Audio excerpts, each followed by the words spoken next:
지난 19일 여순 사건 재심 준비기일 3차 재판이 열렸습니다. 그런데 3차 재판에서도 공소 사실을 특정하지 못해서 지지부진해주는 그런 분위기입니다.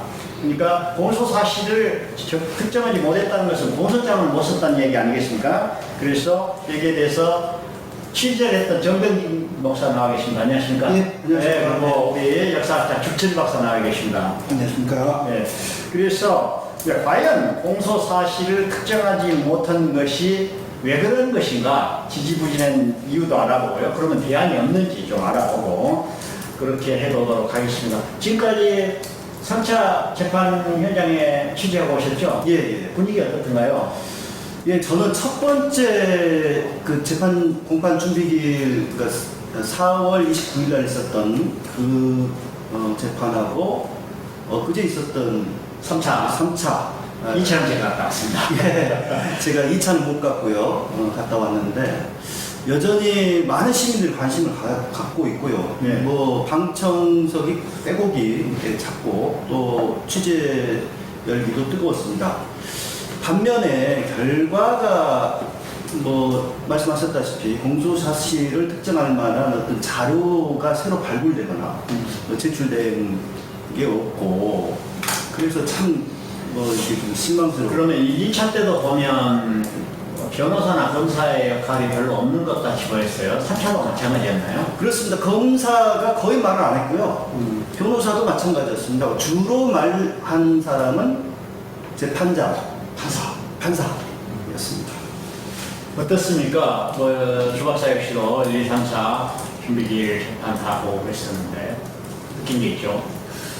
우선 이제 공소 사실을 특정하지 못한 이유가 당시의 공소장이라든가 공판 기록이라든가 판결문이 없다는 것이거든요. 그러면 이 문서가 없는 이유가 무엇인가? 두 가지 중에 하나라고 봅니다. 첫 번째는 당시 이런 문서들이 작성되지 않았거나 또는 작성되었는데 멸실되었거나 하거든요. 그럼 작성되지 않거나 멸실되었다면 이 책임은 누구에게 있냐? 국가에게 있습니다.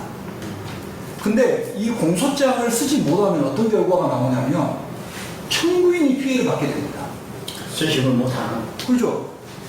왜냐하면 이미 재판부는 지금 현재 공소장을 제기하지 못하면 공소기각을 하겠다는 것을 예단하고 있거든요. 근데 청구인은 공소기각을 원하고 있는 것이 아니라 무죄를 원하고 있거든요. 그렇죠. 네. 이게 국가가 책임져야 될 부분을 지금 청구인이 피해를 보는 상황으로 되어 청구인이 그것을 증명해내라. 이런 입장이거든요.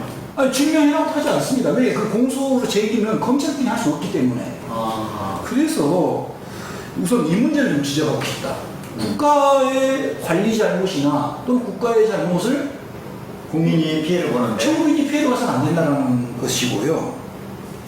두 번째, 지금 현재 아직 준비기일을 하고 있거든요. 아직 공판기일을 넘어가지도 못하고 있습니다. 근데 재판장은 공소기각을 마치 판결할 것처럼 예단을 해버리고 있습니다. 예, 자꾸 그러는 거라고. 그런 분위기 느꼈습니다. 예. 이런 말을 합니다. 재판장이. 그러니까 공소기각 판결 가능성이 있다. 그런 언급을 했고요. 그렇다 하더라도 무죄 판결을 받고자 하는 유족 등의 그 염원에 반한다는 우려가 있고 이 공소기각을 판결한다고 해서 유죄 판결은 아니다. 공소기각 판결 시에도 재판부 기본 입장을 판결문에 명시하겠다.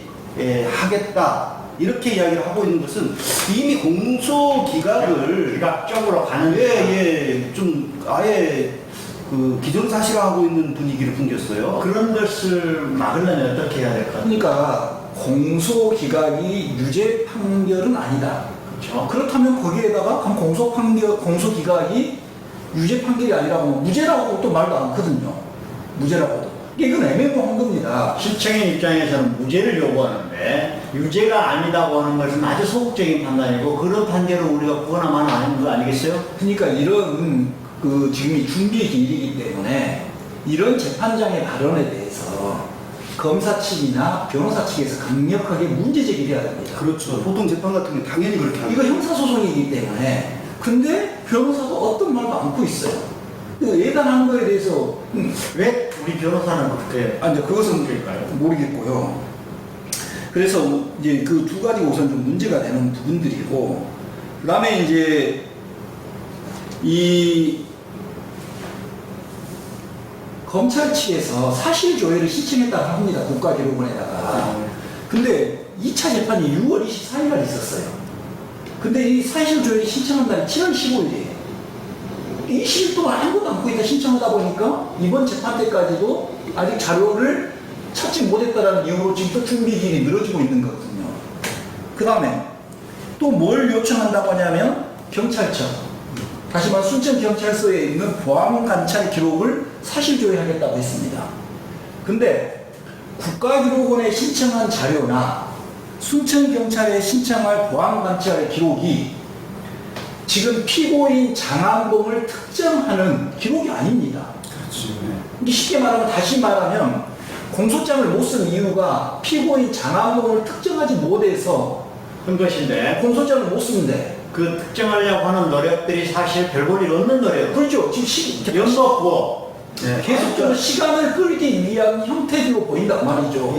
이번에 이제 재판장이 그 사실조회 확인 그 검찰 측에서 한 것을 PPT로 띄웠어요. 근데 화면 빼고 가게 있습니다. 그게 이제 뭐냐면 그때 당시에 이 철도원으로 근무했던 사람들 가운데 재판받았던 사람들 그 관련 기록을 사실조회를 청구했다는 거예요.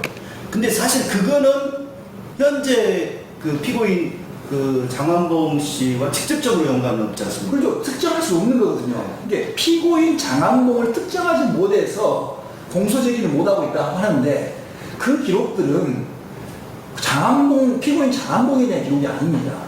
그리고 보안관찰 기록도 한번 생각해보면 이미 장한봉 피고인은 1948년 11월 말에 처형이 돼버렸습니다. 그러니까 전문가 입장에서 보거나 취재 기자 입장에서 봤을 때는 참 흠모를 켜고 있는 것들이 많이 보인다. 그러면 그거에 대해서 이제 어떻게 해야 될 것 같습니까? 아니, 그런데 거기 들어가기 전에 네. 재판장이 그 재심 절차를 설명한 게 있어요. 그리고 쟁점을 정리를 했어요. 그날 보여줬습니다. 사실 이것도 제일 먼저 첫 재판 때 이야기를 했어야 되는 내용인데, 이번에서 이야기를 했는데, 이렇게 정리합니다. 재심 판결, 그러니까 재심 절차라고 하는 것은, 첫째, 재심 판결 대상 판결이 정당한지를 판결하는 절차는 아니다.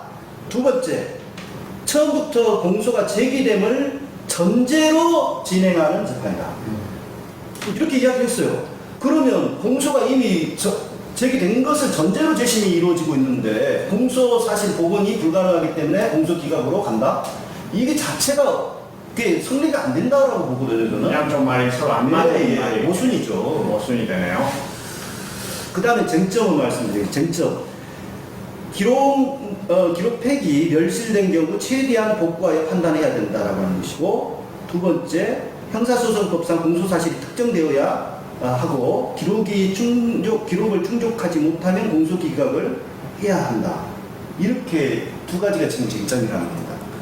이거 이제 우선 좀 재판장도 그렇고 재판에 참여하신 분들이 어떤 말을 했는지 본인들이 좀 판단해야 됩니다. 예를 들어서 2차 재판 기일에 재판장 김정하 재판장이 분명히 그렇게 항상 말했지 않습니까? 다음 3차 기판까지 준비 기일을 하고 당일이라도 공판기로 박일로 넘기겠다. 넘기겠다 이렇게 이야기했어요. 아주 적극적인 의사였죠. 적극적 의사를 밝혔는데 지금 현재 상황으로 가면 올해 말까지도 준비 기일 갈 수 있다고 지금 돼버린 거거든요. 그래서 너무 지금 많은 시간들이 가고 있다는 점, 이런 부분들에 대해서 변호사도 좀 적극적으로 반론 제기를 해서 빠르게 좀 재판이 진행되게끔 해야 되는데 그러지 못하고 부분이 좀 안타깝다는 거죠. 그러면 또 지금 재판장이 그런 언급도 해요. 재판이라고 하는 것은 뭐 상식적인 이야기입니다만은 살아 움직이는 생물이다. 그래서 각종 자료에 따라서 진행이랄지 결론이 바뀌기도 한다. 그런 언급을 합니다. 근데 이제 검찰 측에서 현재까지도 판결문조차 남아있지 않고 법률적 시간적 한계가 있고 지금 그 자료가 발굴이 안 돼서 공소 사실을 특정 못하고 있다. 이러면서 공소 기각 이런 분위기를 자꾸 풍기고 있어요. 그런데 그에 반하는 다양한 자료를 제출을 했었죠. 예. 이 박사님. 그리고 이제 그 자료를 다시 뜯어다 보니까 또 중요한 자료도 있고 예. 이미 제출된 자료를 제대로 봐도 공소를 특정할 만한 것들이 좀 있나요? 이제 시민이 다시 쓰는 공소장, 네. 시민이 복원한 공소장이라는 것을 좀 작성을 해보려고 합니다. 아, 네. 그러기 위해서 이제 몇 가지 좀 자료가, 기존 자료들을 우리가 검토를 해야 되는데, 첫 번째 자료가 어찌됐든 간에 피고인 장완봉에 관련돼서 진실화해위원회가 진실규명을 했습니다. 그러니까 피고인 장완봉의 부인이었던 진점순 여사라든가 그 딸 장경자 여사를 모시고 진술요서를 받았습니다. 진실화해위원회가. 그럼 그걸 바탕으로 해서 조사를 해서 진실규명을 했다면 이 진실조서에 뭐가 써져 있는가를 살펴야 되겠죠.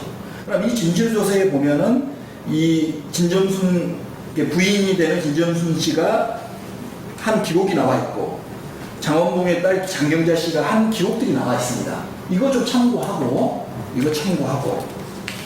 그 다음에 그 이후에 유족인 장경자 여사가 지속적으로 언론과 인터뷰한 내용들이 있습니다. 그 언론과 인터뷰한 내용들이 보면 크게 내용들이 변화되지 않습니다. 일괄되게 진술이 되고 있다는 거죠. 그럼 이런 걸 좀 참조하고 그렇게 하게 된다면 어느 정도 핵심이 나오는데, 가장 중요한 것은 이게 뭐냐면 당시 언론, 그리고 제가 법원에 제출했던 1948년 11월에 호남지구 계엄사령부가 작성했던 판결 집행 명령서를 검토한다면 충분히 저는 공소장을 쓸 수 있다, 즉 공소를 제기할 수 있다라고 어떤 봅니다. 점에서 그렇습니까? 자, 이제 우선 당시 언론에 보면 군사재판이 있었다는 것, 9차례 군사재판이 있었다는 1949년 2월 7일자 자유신문에 보도가 있습니다. 그리고 거기에 1차 재판에서는 몇 명이 회부됐고 몇 명이 석방됐고 몇 명이 유죄를 받았는가 쭉 기록이 되어 있습니다. 1차부터 9차까지. 그래서 군사재판이 있었다는 정확히 알고 있고, 그럼 1차부터 9차까지 중에서 제2차 재판이 피고인 장암동과 관련되어진 재판이라는 것을 확인할 수 있습니다. 기록이 있습니까? 예. 그래서 가장 중요한 이제 문서가 당시 광주 호남지구 계엄사령부 고등군법회의가 작성한 바로 명령 제3호입니다. 근데 이 명령 제3호를 지금까지 대법원은 뭐라고 했냐면 판결 집행 명령서라고 했습니다. 이게 판결하고 나서 그걸 집행하는 명령서라고 했습니다. 근데 이것을 면밀히 따져보면은 이것은 판결 집행 명령서가 아닙니다. 판결서. 자, 일반적인 모든 재판에서 판결 집행 명령서는 이렇게 한 장으로 이루어집니다. 여기 보시면 집행 지휘서, 몇 월 며칠 날 누구 누구를 집이니까 이게 명령서네. 그렇죠. 판결 결과에 대해서 어떻게 해라라고 하는 지휘서입니다. 그 지휘서가 이렇게 한 장으로 이루어져 있습니다. 그래서 성명 나오고 어떻게 해라. 이분은 4년 6개월형을 받았기 때문에 그 복역 장소에 형무소로 보내기 위한 지휘서입니다. 지휘서. 그래서 이렇게 지휘서는 한 장으로 이루어집니다. 근데 이 호남지구 계엄사령부의 이 군법의 이 명령 집행서라고 하는 이 장은 장장 20여 페이지가 넘습니다. 그럼 이 20여 페이지에는 아주 중요한 내용들이 많이 들어있습니다. 즉, 먼저 피고인들에 대한 이름, 연령, 주소, 직업들이 다 명기되어 있습니다. 그리고 여기에는 뭐까지 들어있는 제목이 다 나와 있습니다. 제목을. 그 제목에 따라서 범죄 사실이 뭐란 것까지 전부 명기되어 있습니다. 이 문서에는. 그리고 이제 거기에 따른 피고인들이 우리는 당신들이 말하는 제목과 범죄 사실에 대해서 부인한다, 인정하지 않는다, 그래서 무죄를 주장하는 항변까지 다 들어있습니다. 아, 여기에 이 내용이요. 20몇 페이지에 네. 나와요. 그래서 그 피고인들의 죄과와 범죄 사실을 무죄라고 부인한 것에 대해서 가지고 판정을 합니다. 즉 판결을 합니다. 그 판결 내용도 싹 들어있습니다. 그러니까 이것은 아주 정확하시죠. 정확하시는 쉽게 말하면 귀중한 자료네요. 지금 검찰에서 말하는 공소장, 공판 기록, 판결문 이런 내용을 다 담고 있는 겁니다. 그래서 여기 보면 판결, 누구누구는 무슨 형으로 의해서 사형을 취한다. 누구누구는 20년형을 취한다. 이렇게 판결문이 싹 나와 있습니다. 그런 이 자료가 지금 가 있지 않나요? 나와 있습니다. 그러니까 지금까지는 이 자료를 우리는 판결에 관련된 집행명령서라고 봤던 겁니다. 네. 집행할 때 쓰는 문서라고. 근데 면밀히 따져보니까 이 문서는 당시 이것은 계엄령 하에서 내려진 상황입니다. 이 계엄령 하에서 작성되어진 공소장, 판결문, 공판 기록까지 포괄하는 네. 재판 기록이라는 것을 확인할 수 있습니다. 그래서 이러한 형식은 이 명령 3호만 뿐만 아니라 명령 제5호, 명령 제13호, 명령 제17호 모든 것이 이 형식대로 작성되어 있습니다. 그러면 이것만 가지고도 충분히 공소를 적시할 수 있다 이런 내용이에요. 아니요, 그러니까 지금까지 검찰이 계속 찾고자 하는 공소장, 네. 판결문, 네. 그것이 요거라고요, 이것이. 그러니까 제가 좀 이제 주박사님 방금 말씀 듣고 좀 생각이 나는 게 이 대법원 전원 합의체가 장장 6년을 끌다가 인용 판결을 했단 말이에요. 이 재심을 해라. 개시 결정을 했어요. 개시 결정을 낸다. 이게 굉장히 그 오래된 70년 넘는 사건 아닙니까? 그럼에도 그런 확신 있게 그렇게 전원 합의체가 결정했다는 엄청난 무게거든요. 근데 그렇게 결정했다는 것은 이 문서가 그 배경이 있을 거다. 이 문서가 결정적이었어요. 제가 생각할 때. 이건 너무 확실하잖아요. 재판 기록 어떤 그 인적사항 어떤 그 죄목까지 다 나와 있단 말이에요. 이런 일이 있었는데 무고하게 죽였으니 그러면 이것만 잘 하려고 하면 된다 이런 뜻 아닙니까? 자, 그래서 이제 이걸 판결 집행 명령사라고 했던 이유가 이 여기에 보면 복형장소, 목포지방형무소, 그 다음에 사형 집행에 대해서는 호남지구 계엄사령관 1위만 이거 하나만 보고 지금까지는 판결 집행 명령사로만 봤단 말입니다. 근데 이 하나가 공판을 당시 계엄령 하에서 군사재판의 모든 기록을 담고 있다는 겁니다. 포괄적. 그렇죠. 포괄적. 다 담고 있다. 그래서 충분하게 검사는 그건 다른 사실 조회를 할 것 없이 이 기록과 지금 사실 조회한다는 것도 하루 상가는 것을 하잖아요. 특정 사실 이거 근처에도 못 가는 것들을 지금 조회하고 있잖아요. 네. 이미 있는데도. 그래서 이 기록과 아까 진아이의 진점순 부인이었던 진점순 씨, 그 다음에 딸이었던 장경자 씨가 진술조서했던 내용, 그 다음에 언론 인터뷰, 그 다음에 당시 언론 이것만을 종합해도 충분하게 공소를 제기할 수 있고 복원할 수 있다는 거죠.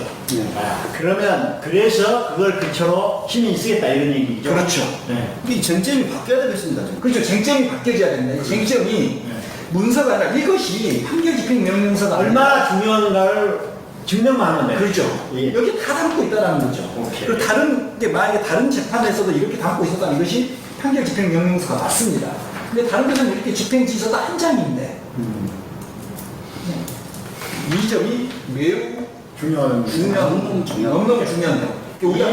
이미 검찰은 가지고 있는 자료를 해석하지 못하면서도 그 근처에 가려는 엉뚱한 그렇죠. 엉뚱한 지금 예. 뭐 현물만 타고 있는 그런 양상이 되어서 그것을 바로잡아줘야 되겠다. 그래서 다시 한번 주요 이건 판결 집행 명령서가 아니라 당시 호남지구 계엄사령부가 그 재판과 관련된 포괄적인 문서라는 거죠. 포괄적인 문서. 그러면 그런 기조로 해서 이제 시민들이 이제 써봐야 되는데 네. 어쩌니까 시민이 썼다고 해서 시민은 공소장을 쓸 수가 없죠. 그러니까 이렇게 충분히 공소를 제기할 수 있는 자료가 있음에도 왜 사실관계가 충분하지 못하다고 자꾸 엉뚱한 소리를 하고 있느냐 하면서 압박을 가할 수도 있겠죠. 예. 못 써도 그래서 그렇다면 못 쓴다면 우리가 시범 삼아서 써보겠다 공소장을 복원해보겠다 이거죠. 이제 공소 제기는 어쨌든 간에 검찰이 하는 일이니까요. 이제 한 것이 저희들은 이제 압박용도 있고 충분하다. 이 기록들만 잘 검토해도 충분하다. 이런 관점으로 이제 한번 다시 쓰는 공소장, 복원하는 공소장을 나름대로 저는 충분히 쓸 수 있다. 그래서 한번 제가 작성을 해보면 성명 장안봉 생년월일 1920년 본적 전남 남원군 금지면 주소 순천군 순천德강리 그 다음에 직업 당시 순천철도국 기관사 책과 구형법 제77조 및 포고령 제2호 범죄 사실 내란 및 국권변란죄 여기에 이제 공소사실을 한번 해보면 피고인 장안봉은 1948년 순천철도청 기관사로 근무 중이었다. 동년 10월 20일 제14연대 봉계군이 순천에 진입하여 22일까지 머물렀다. 제14연대 군인들이 순천에 머물 이 시기에 철도원들이 철도광장에 모여놓고 철도원들은 철도광장에 모여놓고 연설을 하였다. 이에 피고인 장안봉은 순천철도청 동료들에게 제14연대의 이야기를 한번 잘 들어봅시다라고 말했다. 동년 10월 23일 국군이 순천을 재탄환한 이후에 협력자 색출에 나섰다. 11월 초순 당시 동료 철도원이었던 모 씨가 봉기군이 장악하고 있던 시절에 피고인 장안봉이 했던 말을 순천경찰서에 밀고했다. 군경은 장안봉의 행위를 내란 및 국권변란죄에 해당되는 범죄 사실로 인정하고 그것을 위반 혐의로 적용하여 군사 재판을 회부했다. 그래서 피고인 장안봉은 제거와 범죄 사실을 정면 부인하면서 무죄를 주장했다. 광주 호남지구 계엄사령부 호남지구 고등군법에 있는 피고인 장안봉의 범죄 사실을 인정하고 동년 11월 14일 형법 제77조 및 포고령 제2호를 적용하여 사형을 언도하였고 동년 11월 24일 확인장관 승인을 거쳐 동년 11월 말경 호남지구 경사령관에 의해 처형되었다. 이게 공소. 이게 공소사실입니다. 네. 이게 충분하게 쓸 수 있다는 겁니다. 그래요. 예, 열순 사건 준비기일 3차까지 보면서 지지부진했던 것이 공소 사실을 적시하지 못했다는 것이 주 원인이었는데 이미 시민들이 또 전문가들이 제출한 자료만 확인해도 공소 사실을 충분히 구성할 수 있다. 이런 결론이 나왔네요. 이제 이번 재판 3차 재판에서 그 재판장이 어떤 이야기를 하냐면 제주 4.3하고 비교를 합니다. 제주 4.3은 이런 문서가 없었습니다. 이런 문서가 이게 재판을 포괄적으로 나타낸 어떤 문서도 없었기에 공소기각을 할 수밖에 없었습니다. 근데 지금 여순사건 재심 재판은 아주 구체적이고 포괄적인 기록이 있음에도 제주 4.3하고 비교하면 안 된다는 거죠. 네, 그렇습니다. 자, 이런 거 보면 어떤가 이제 어때야 될 것 같습니까? 그러니까 제가 이제 한 가지 그 첫 번째, 세 번째 이 공판 준비 재판을 참석을 하면서 느끼는 바는 재판부가 여론 동향을 애의주시하는 거예요. 의식하고 있습니다. 아까 뭐 재판은 움직이는 생물이라는 그런 이야기도 그래서 하는 것 같고 또 재판부는 심지어는 무죄 판결을 열망합니다. 그런 바 언급까지 해요. 그러나 형사소송법상 증거가 불충분하게 이런 식으로 하는데 2차 때도 제가 볼 때는 최대한 노력해 보겠다. 지금 이와 같은 그 주 박사님의 분석, 그 다음에 이런 보고, 이런 내용들을 시민들한테 널리 알고, 여순 사건은 사실 이 장안봉 씨뿐만 아니라 그 뒤에 15,000명이나 되는 그 훨씬 더 되는 사람들이 희생된 엄청난 사건 아닙니까? 이게 사실 첫발이에요. 근데 여기서 만약에 공소기각이 나와버리면 다른 분들의 진실 규명은 사실상 거의 불가능하다라고 하는 오히려 두 번 죽이는 그러한 어떤 결과가 나올 수도 있겠다는 우려가 있습니다. 그래서 이것은 대법원 전원합의체가 재심을 하라고까지 한 사안이고 그만큼 역사적으로 중요한 사건인데 공소기각으로 가서는 안 된다. 그렇다면은 시민들한테 널리 알려서 국민청원을 하든지 이 시민들이 이렇게 공소기각을 충분히 자료로 복원할 수 있음을 널리 또 확인시켜줘서 재판부가 합리적인 판단을 내릴 수 있도록 만들어가는 것이 좋을 것 같습니다. 그래요. 주 박사도 마무리 한번 우선 해주시고. 좀 우리 재판부가 뭘 지시해야 되냐면 대법원 전합의체에 보면 이런 라인이 나옵니다. 여순 사건은 사법을 가장한 국가 권력의 폭력이다. 그래서 학살이 이루어졌다고 합니다. 그렇게 제국은 전합의체가 이야기했는데 이게 사법을 가장했단 말이면 군사재판을 인정하고 있는 것이고 국가가 죽였다는 걸 인정하고 있는데 재판부는 지금 현재 그렇게 보지 않고 있다는 부분들인데 저는 그래서 이 재판이 여순 항쟁의 진실을 규명하는 데 매우 중요한 분수령이 된다고 봅니다. 왜? 사법부가 대법원이 이미 사법을 가장한 국가의 폭력이라고 이야기를 했습니다. 그것도 지금 그 인용 판결한 대법관들뿐만 아니라 소수견을 낸 분들까지도 무고한 희생, 민간인 희생을 언급했어요. 재심 개시를 반대했던 그 소수 대법관까지도 이렇게 이야기를 했는데 그럼에 따라서 이 재심 재판은 향후 여순 항쟁의 진실을 규명하는 데 너무너무 중요한 즉 국가의 책임을 묻는 국가 폭력의 책임을 묻는 매우 중요한 재판입니다. 그래서 재판장은 미리부터 공소기각을 예단할 것이 아니라 검찰에게 이러한 사료를 통해서 빨리 공소제기를 해라 라고 압박을 하고 그렇지 않으면 우리 나름대로 판단하겠다. 그러니까 지난번에 왜 그렇게 늦게 해가지고 자료 제출 아직도 늦었느냐. 네. 제대로 된 자료도 아닐지라도 네. 이렇게 가야 될 것 같은 느낌이 들고요. 그리고 네. 그 검찰이 사실조회를 요청한 것들도 판단해보면 특정할 수 있는 것들이 아니기 때문에 바로바로 기각을 시키면서 그런 자료는 요청하지 말아라. 네. 그것은 시간만 끈다 말이야. 제대로 좀 해라. 그렇죠. 이런 것이 필요하죠. 기각시키면서 빨리빨리 재판을 진행해 가면서 이 대법원에서 제시했던 부분들을 충실하게 이해하는 본안재판이 돼야 된다. 그리고 이 본안재판에 관련돼서는 우리 지역뿐만 아니라 전국적 관심을 갖고 있고 그리고 앞으로 향후적으로 이 여순 항쟁으로 인해서 국가폭력이 만들어진 거 아닙니까? 그럼 이 국가폭력이 그 이후에 무단히 말했던 것들을 단죄할 수 있는 기초가 되는 겁니다. 그렇기 위해서 매우 중요한 재판이죠. 그래요. 그러면 시민이 다시 복원하는 공소장. 소위 말해서 검찰이 못 쓴다니까 우리 시민이 공소장 써보겠다. 이건 언제 발표하실 겁니까?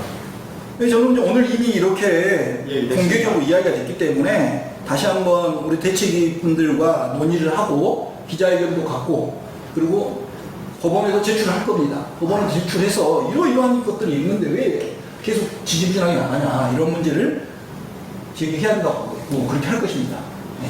그래요. 여순 사건 재심 준비기일 3차 재판까지 있었는데 지지부진한 현실을 한번 짚어보고 어떤 대안이 있는 것인지 공소사실을 정말 구성을 못하는 것인지 살펴봤습니다. 충분히 공소사실은 구성할 수 있다는 결론입니다. 수고 많으셨습니다. 네, 감사합니다.